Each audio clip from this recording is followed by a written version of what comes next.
Good morning and welcome to the tar education friends. Target allrounder के tar education में मैं प्रकाश कुमार आप सभी का स्वागत करता हूं।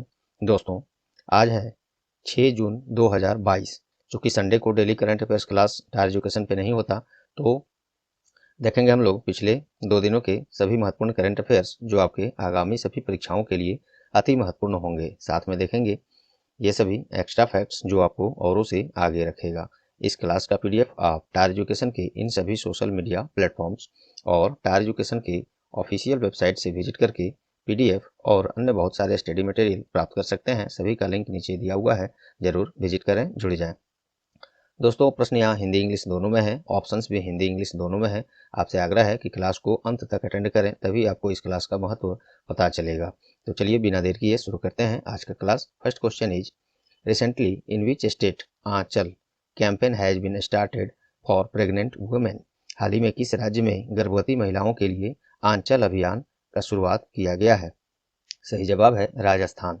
राजस्थान के खासकर करौली जिले में यहाँ देखिए गर्भवती महिलाओं के लिए विशेष स्वास्थ्य देखभाल कार्यक्रम आंचल का शुरुआत किया गया है, जिसमें 13,000 से अधिक महिलाओं को लाभ पहुंचा है। अभियान के दौरान 13,144 गर्भवती महिलाओं के हीमोग्लोबिन स्तर की जांच की गई, जिसमें 11,202 महिलाओं की खून की कमी पाई गई। इन महिलाओं को दवा और आवश्यक पौष्टिक आहार लेने की सलाह दी गई और उन्हें तनाव मुक्त रहने के लिए भी सलाह दिया गया। राजस्थान का है ये पहल कैंपेन आंचल महिलाओं के लिए, गर्भवती महिलाओं के लिए। तो राजस्थान के बारे में देखिए, राजधानी जयपुर है।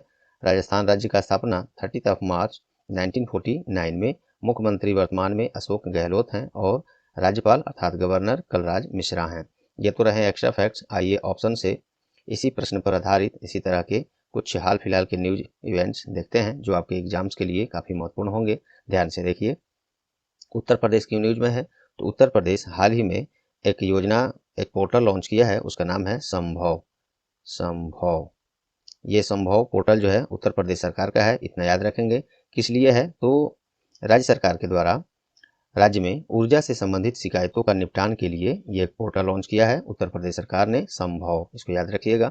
उत्तर प्रदेश राज्य का राजधानी कहाँ है? तो लखनऊ है और वर्तमान में वहाँ के मुख्यमंत्री योगी आदित्यनाथ हैं और वर्तमान में राज्यपाल कौन है? वो हैं आनंदीबेन पटेल। ये सभी याद रखेंगे। चलिए पंजाब की न्यूज में है, तो हाल ही में जनता की शिकायतों के निवारण के लिए एक पहल का शुरुआत किया गया है पंजाब सरकार के द्वारा, उसका नाम है लोक मिलनी। यहाँ पे क्या होगा? लोक मिलनी।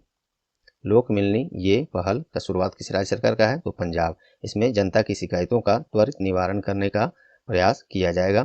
पंजाब की राजधानी चंडीगढ़ है और वर्तमान में पंजाब के मुख्यमंत्री कौन है? भगवंत मान है, जो आम आदमी पार्टी से हाल ही में मुख्यमंत्री बने हैं। और पंजाब के वर्तमान गवर्नर अर्थात राज्यपाल कौन है? तो बनवारी लाल पुरोहित। ये सभी फैक्ट्स यहाँ से याद रखिएगा। चलिए मध्य प्रदेश की न्यूज में है, तो हाल ही में एक योजना है लाडली लक्ष्मी।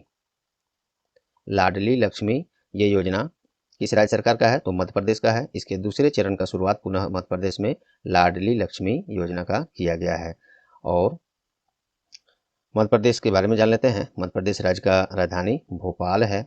मुख्यमंत्री वर्तमान में शिवराज सिंह चौहान हैं और वर्तमान में वहाँ पे राज्यपाल हैं मंगू भाई छगन भाई पटेल। ये सभी फैक्ट्स आप पहले प्रश्न से, ये फैक्ट्स, एक्स्ट्रा फैक्ट्स, ऑप्शन से ये सारे फैक्ट्स हमने दिया।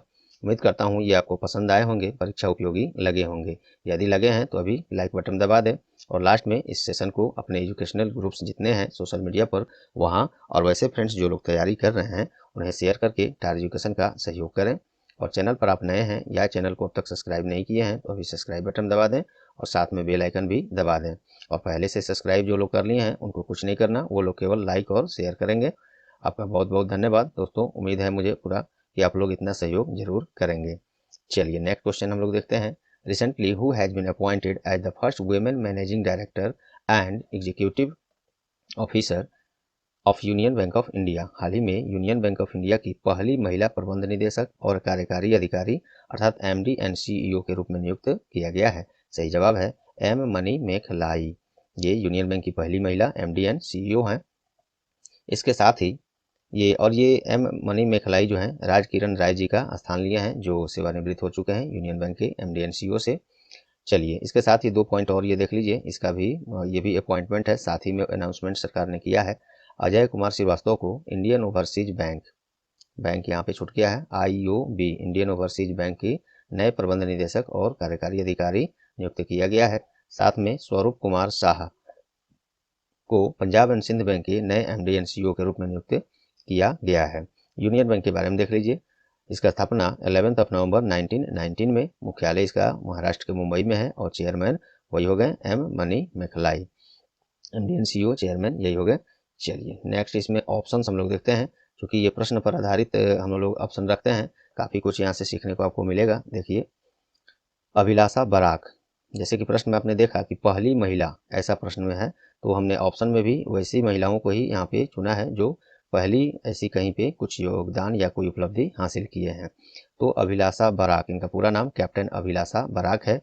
इनको हाल ही में भारतीय सेना की पहली महिला लड़ाकू एविएटर ये बन गई हैं। हाल ही में का क्वेश्चन है ये, 2-4 दिन पहले का, याद रखिएगा। भारतीय सेना की पहली महिला लड़ाकू एविएटर बन गई हैं अभिलाषा बराक। चलिए साथ में ये भी देख लेते हैं, अभी सेना प्रमुख कौन है हम लोग के भारत के army staff, chief of army staff अर्थात सेना प्रमुख कौन है, तो जनरल मनोज पांडे, जनरल मनोज पांडे हैं।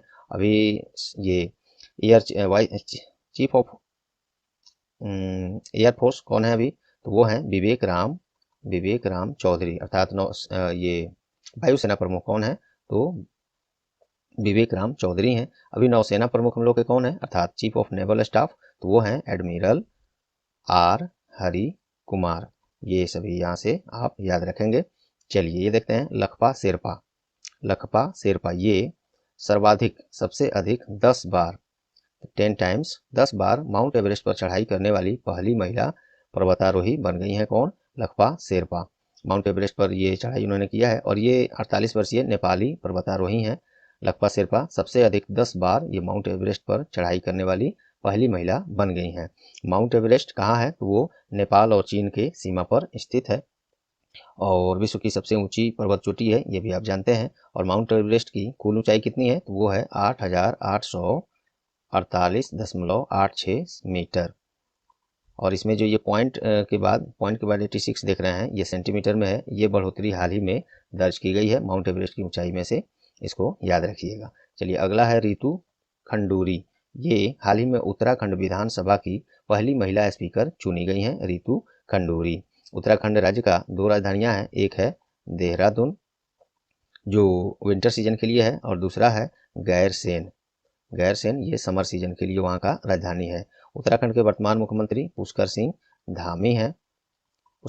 धामी और वहाँ पे अभी राज्यपाल अर्थात गवर्नर कौन है, तो लेफ्टिनेंट जनरल गुरमीत सिंह हैं। ये सभी फैक्ट्स आप दूसरे प्रश्न से याद रखेंगे। नेक्स्ट देखते हैं, third question is where has the Khelo India youth games 2021 been organised recently. घोषणा तो बहुत पहले हुई थी, हम लोगों ने पढ़ा भी था क्लास में, अब ये शुरू हो गया है।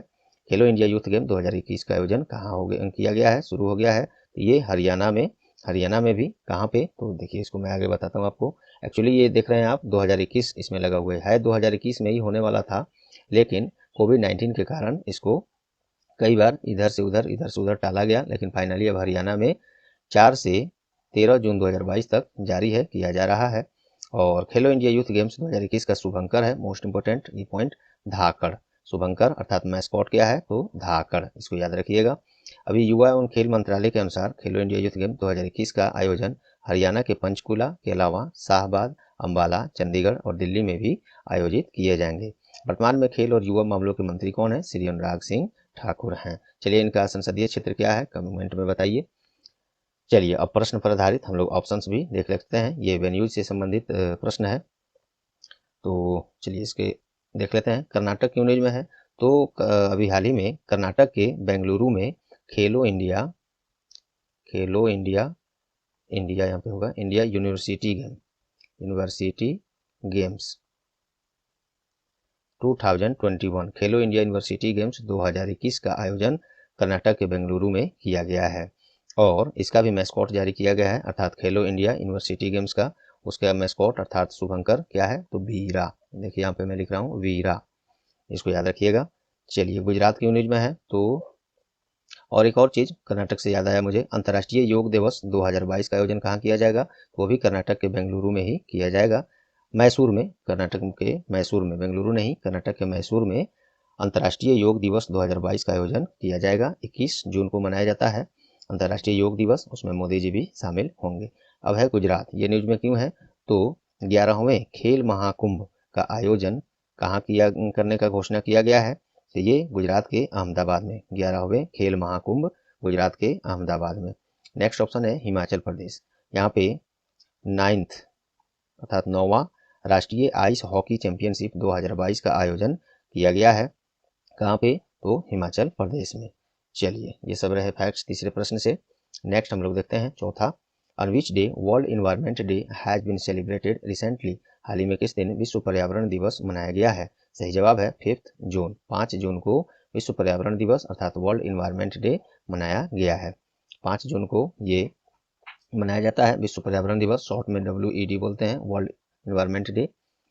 इसको चिन्हित करने के लिए हमारे पर्यावरण की सुरक्षा के लिए दुनिया भर में जागरूकता और कार्रवाई को बढ़ावा देने के लिए शुरू किया गया है। 1973 में ही इसके लिए ये शुरू किया गया। और कुछ इससे पहले की इस तरह की देखते हैं, 2018 में विश्व पर्यावरण दिवस की मेजबानी भारत के द्वारा किया गया था और इसका थीम था बीट प्लास्टिक पॉल्यूशन। और 2021 वाला पाकिस्तान के द्वारा आयोजित किया गया था, ये मेजबानी की गई थी इस दिवस का 2021 में पाकिस्तान के द्वारा। और स्वीडन इस साल विश्व पर्यावरण दिवस का मेजबान कर रहा है। और 2022 में ये 50वां है, इस बार जो मनाया जा रहा है ये 50वां है विश्व पर्यावरण दिवस मनाया जा रहा है। इस वर्ष का सबसे महत्वपूर्ण होगा आपके लिए थीम, विषय क्या है विश्व पर्यावरण दिवस का? तो इंग्लिश में ही देखिए इसको, ओनली वन अर्थ, हालांकि हिंदी में मैंने कर दिया है केवल एक पृथ्वी, लेकिन इंग्लिश वाला जरूर याद रखिएगा। चलिए, और ये मनाया जाता है UNEP के पहल पर अर्थात यूनाइटेड नेशंस इन्वायरमेंट प्रोग्राम। इसका स्थापना 5 जून 1972 में, मुख्यालय इसका केनिया के नैरोबी में। और इसके एग्जीक्यूटिव डायरेक्टर कौन है? तो इंगर एंडरसन। ये थोड़ा एक्स्ट्रा फैक्ट। आइए ऑप्शन से कुछ डेज हम लोग चर्चा करते हैं महत्वपूर्ण। 1 जून ये नंबर ऑप्शन है। 1 जून को ये क्या मनाया गया है? तो हाल ही में world milk day, world milk day 1 जून को मनाया जाता है, अर्थात विश्व दुग्ध दिवस मनाया जाता है 1 जून को। और इसमें कुछ फैक्ट्स और मैं आपको बता दूं, थीम इसका बता देता हूं 2022 में इस बार थीम क्या है? तो dairy net zero, dairy net zero इस वर्ष का विश्व दुग्ध दिवस का थीम है, याद रखिएगा। और एक और चीज, भारत जो है विश्व में सबसे बड़ा दूध उत्पादक देश है अपना देश, और सबसे बड़ा कंज्यूम अर्थात उपभोग भी दूध का अपने इंडिया में ही होता है, और उत्पादन भी सबसे ज़्यादा अपने ही यहाँ होता है, ये भी बात याद रख सकते हैं आप। चलिए 31 मई, 31 मई को क्या मनाया गया? तो विश्व तंबाकू निषेध दिवस 31 मई को मनाया गया, अर्थात वर्ल्ड नो टोबैको डे मनाया गया कब? 31 मई को। इसका थीम था इस बार tobacco threat to our environment, इसको याद रखिएगा। 28 मई को क्या मनाया गया? तो हाल ही में 28 मई को विश्व भूख दिवस अर्थात world hunger day, world hunger day ये मनाया गया है 28 मई को, अर्थात विश्व भूख दिवस 28 मई को। इसको याद रखिएगा। थीम है इसका इस वर्ष का #youth ending hunger, #youth ending hunger, ये इस वर्ष का थीम है, इसको भी याद रखिएगा विश्व भूख दिवस का। चलिए चौथे प्रश्न के ये सभी फैक्ट्स और ऑप्शन से हो गए। चलिए अब और महत्वपूर्ण अभी कुछ क्वेश्चन अभी और हैं, आप बने रहिए, इसको देखते हैं। देखिए हाल ही में फ्रेंच ओपन हुआ है, पूरा संपन्न हो गया है। इसका मैं वैसे स्पेशल क्लास दोस्तों मैं लाऊंगा, इसीलिए मैं इसको आपको आपके ऊपर छोड़ रहा हूँ। टोटल जो भी इसमें होता है, मेंस सिंगल, महिला पुरुष एकल, महिला एकल, पुरुष युगल, महिला युगल, फिर मिक्स्ड, ये जितने भी इवेंट्स हैं सब मैंने यहाँ दे दिया है। आप इसको यहाँ पे रोक कर पढ़ लीजिएगा, नहीं तो PDF में पढ़िएगा, क्योंकि मैं इसके लिए स्पेशल क्लास एक आज ही कल में ला रहा हूँ। उसमें काफ़ी डिटेल में जो पूरे वर्ष में कितने ग्रैंड स्लैम होते हैं, तो 4 ग्रैंड स्लैम होते हैं, और कैसे कैसे कब शुरू किया गया, कहाँ पे होता है, और किस पर खेला जाता है, वो सतह पर, घास पर, मिट्टी पर, कहाँ, ये इस तरह के प्रश्न पूछे जाते हैं। तो ये मैं स्पेशल क्लास में सब आपको बताऊंगा। फिलहाल आप यहाँ पे खुद से पढ़ सकते हैं या PDF में पढ़िएगा, क्योंकि उसका स्पेशल क्लास में आज से कल में ला रहा हूँ, उसको जरूर देखिएगा और उसमें से प्रश्न निश्चित आपको बनेंगे। चलिए छठा प्रश्न देखते हैं। According to the recently released Bloomberg billionaires index, who has become the richest person in Asia? Bloomberg अरबपतियों की सूचकांक के अनुसार कौन एशिया का सबसे धनी व्यक्ति पुनः बन गए हैं? तो ये बन गए हैं मुकेश अंबानी, अपने रिलायंस इंडस्ट्री के चेयरमैन मालिक मुकेश अंबानी गौतम अडानी को पीछे छोड़ते हुए पुनः भारत और एशिया में सबसे धनी व्यक्ति बन गए हैं। मुकेश अंबानी पूरी दुनिया में ब्लूमबर्ग अरबपतियों के सूचकांक में 99.7 बिलियन संपत्ति के साथ 8वें स्थान पर हैं और गौतम अडानी जस्ट इनके बाद 98.7 बिलियन डॉलर संपत्ति के साथ 9वें स्थान पर हैं। और भारत में बात करें तो ये मुकेश अंबानी पहले, एशिया में भी बात करें तो ये पहले स्थान पर बने हुए हैं। उम्मीद करता हूँ आपको ये समझ में आए होंगे।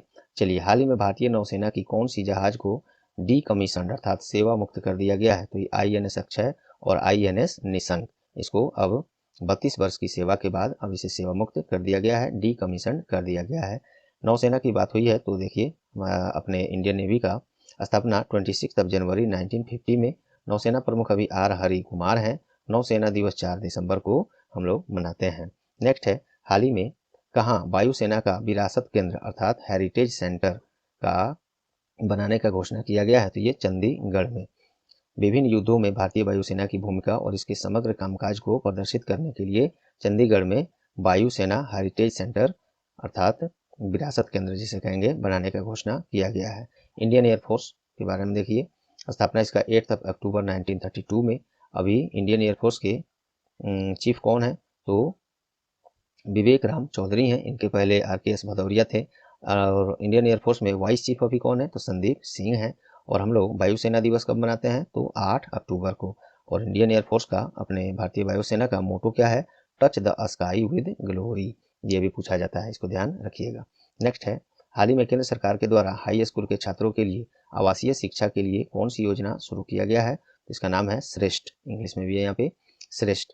देखिए, केंद्रीय न्याय और अधिकारिता मंत्री कौन है? डॉक्टर वीरेंद्र कुमार हैं। इन्हीं के द्वारा हाई स्कूल के छात्रों के लिए आवासीय शिक्षा योजना श्रेष्ठ का शुरुआत किया गया है। और ये खासकर अनुसूचित जाति और गरीब तबके के गरीब बच्चों के लिए गुणवत्तापूर्ण शिक्षा और आवास का अवसर और उन्हें आगे बढ़ने का अवसर प्रदान करने के लिए इस योजना को लाया गया है। नेक्स्ट है, हाल ही में केंद्र सरकार ने कर्मचारी भविष्य निधि EPF अर्थात एम्प्लॉय प्रोविडेंट फंड जमा पर कितने प्रतिशत ब्याज दर की मंजूरी दी है? ये बैंकिंग वालों के लिए ऐसा प्रश्न पूछा जाता है। तो 8.10% फिक्स किया गया है EPF पर ब्याज दर सरकार के द्वारा। देखिए, EPFO के बारे में देखिए, एम्प्लॉयज प्रोविडेंट फंड ऑर्गेनाइजेशन। इसका स्थापना 4 मार्च 1952 में। मुख्यालय इसका नई दिल्ली में है। और इसके आयुक्त कौन है अर्थात कमिश्नर कौन है? तो नीला सम्मी राव। ये भी हाल ही में लगभग बनी है, इनको याद रखिएगा। नेक्स्ट है, हाल ही में संयुक्त राष्ट्र UN के द्वारा तुर्की का नाम, देखिए स्पेलिंग पर ध्यान दीजिएगा, ये तुर्की का नाम बदलकर अंग्रेजी में आधिकारिक तौर पर कौन नया नाम का स्वीकृति दिया गया है? तो अब बन गया तुर्की। अब इस नाम से लिखा जाएगा तुर्कीये। ध्यान दीजिएगा इस पर दोनों के स्पेलिंग में। चलिए, यूनाइटेड नेशन ने इसको अप्रूवल दे दिया है। तुर्की के बारे में देखिए, राजधानी अंकारा है, तुर्किश लीरा यहाँ पे मुद्रा चलता है और प्रेसिडेंट रिसेप तैयप एर्दोगन है। संयुक्त राष्ट्र ने ये अप्रूवल दिया है तो उसके बारे में भी देख लीजिए। यूनाइटेड नेशन स्थापना इसका 24 अक्टूबर 1945 में। मुख्यालय इसका USA के न्यूयॉर्क में है। और सेक्रेटरी जनरल अर्थात महासचिव कौन है? तो एंटोनियो गुटेरस हैं। और इनका कार्यकाल हाल ही में बढ़ाया गया है, इनको भी अलग से आप बिल्कुल याद रखिएगा। नेक्स्ट है, हाल ही में किस दिन आक्रामकता के शिकार मासूम बच्चों का अंतर्राष्ट्रीय दिवस ये मनाया गया है? अर्थात international day of innocent children victims of aggression. ये दिवस कब मनाया गया है? तो ये 4 जून को मनाया गया है। दुनिया भर में प्रत्येक वर्ष मनाया जाता है। और इसको ये देख लीजिए, यूनाइटेड नेशन के बारे में तो मैंने अभी जस्ट ऊपर बता दिया है, इसको मैं रहने देता हूँ। बस ये दिवस और दिन, इसका ये डेट याद रखिएगा। नेक्स्ट है, हाल ही में भारत सरकार ने जलवायु कार्रवाई पर मजबूत सहयोग के लिए किस देश के साथ समझौता किया है? तो कनाडा के साथ समझौता किया गया है। भारत और कनाडा ने पर्यावरण संरक्षण, जलवायु कार्रवाई पर मजबूत सहयोग के लिए समझौता किया है। और ये अपने यहाँ से, इंडिया से केंद्रीय पर्यावरण मंत्री गए थे वहाँ पे, तो उसी दौरान ये सभी समझौता हुए हैं। अभी केंद्रीय पर्यावरण मंत्री हम लोग के कौन है? श्री भूपेंद्र यादव हैं। कनाडा से साथ समझौता हुआ है। तो देखिए, कनाडा की राजधानी ओटावा है, वहाँ पे मुद्रा कैनेडियन डॉलर चलता है और प्राइम मिनिस्टर जस्टिन ट्रूडो हैं। चलिए, नेक्स्ट देखते हैं। Recently which new scheme has been launched by the ministry of ports, shipping and waterways. हाल ही में बंदरगाह, नौवहन और जलमार्ग मंत्रालय के द्वारा कौन सी नई योजना का शुरुआत किया गया है? सागरमाला युवा पेशेवर योजना ये शुरू किया गया है। और इसमें विभिन्न प्रभागों में मंत्रालय के द्वारा प्रतिभाशाली सोच गतिशील युवा पेशेवरों को शामिल किया जाएगा। और अभी जहाज रानी और जल मार्ग मंत्री कौन है, तो श्री सर्बानंद सोनोवाल हैं, और इन्हीं के पास आयुष मंत्रालय भी है, ये भी आप यहाँ से याद रखिएगा। नेक्स्ट हम लोग देखते हैं, हाल ही में किस फिल्म को मुंबई इंटरनेशनल फिल्म फेस्टिवल में सर्वश्रेष्ठ वृत्त चित्र अर्थात बेस्ट डॉक्यूमेंट्री जिसे कहेंगे के लिए गोल्डन कॉच अवार्ड से सम्मानित किया गया है। तो ये दिया गया है turn your body to the sun. ये डच एक डॉक्यूमेंट्री फिल्म है, turn your body to the sun, sun सूरज की बात हो रहा है। तो जो युद्ध के एक सोवियत कैदी की अविश्वसनीय कहानी बताती है, इसी ने मुंबई इंटरनेशनल फिल्म फेस्टिवल 2022 में सर्वश्रेष्ठ वृत्त चित्र फिल्म के लिए प्रतिष्ठित गोल्डन कॉच अवार्ड से सम्मानित किया गया है। फिल्म का निर्देशन एलियोना वान डेर हॉर्स्ट ने किया है, ये भी याद रखिएगा। और ये मुंबई इंटरनेशनल फिल्म फेस्टिवल अपने इंडिया में मुंबई में इसका आयोजन किया गया है। चलिए क्वेश्चन ऑफ द डे आज का देखते हैं। Recently which state government has approved the proposal to start a caste based census. हाल ही में किस राज्य सरकार ने जाति आधारित जनगणना शुरू करने का प्रस्ताव को मंजूरी दिया है? इसका जवाब पिछले क्लास में मैंने आपको बताया था, उम्मीद करता हूँ याद होगा। नहीं याद है तो पुनः क्लास देखें या आप गूगल सर्च कर लें और पुनः इसको याद कर लें और कमेंट में भी इसे जरूर बताएं। चलिए तो दोस्तों, उम्मीद करता हूँ आज का क्लास आप लोग को परीक्षा उपयोगी लगे होंगे। यदि लगे हैं तो प्लीज़ अभी तक वीडियो को लाइक बटन नहीं दबाए हैं तो दबा दीजिए अब से, और इसे अब अपने एजुकेशनल ग्रुप्स और फ्रेंड्स जो लोग तैयारी कर रहे हैं उन्हें इसे शेयर करके टार एजुकेशन का हमारी सहयोग करें, सहायता करें। और चैनल पर आप नए हैं या चैनल को अब तक सब्सक्राइब नहीं किए हैं तो अभी सब्सक्राइब बटन दबा दें और साथ में बेल आइकन भी दबा दें। तो और साथ में इन सभी सोशल मीडिया प्लेटफॉर्म से जुड़ जाइए। वेबसाइट ऑफिशियल लिंक नीचे दिया हुआ है, या आप टार एजुकेशन गूगल में सर्च करेंगे सबसे ऊपर वेबसाइट आएगा इसका, वहाँ से भी ये सभी जुड़ जाइए, विजिट कीजिए। अन्य study material, topic wise class, बहुत कुछ, सबका लिंक नीचे दिया हुआ है, आप उसको देखिए ज़रूर। और अच्छा लगे तो अन्य दोस्तों के साथ शेयर करके हमारी सहयोग करें। तो चलिए मिलते हैं दोस्तों अगले क्लास में, तब तक के लिए good bye, all the best.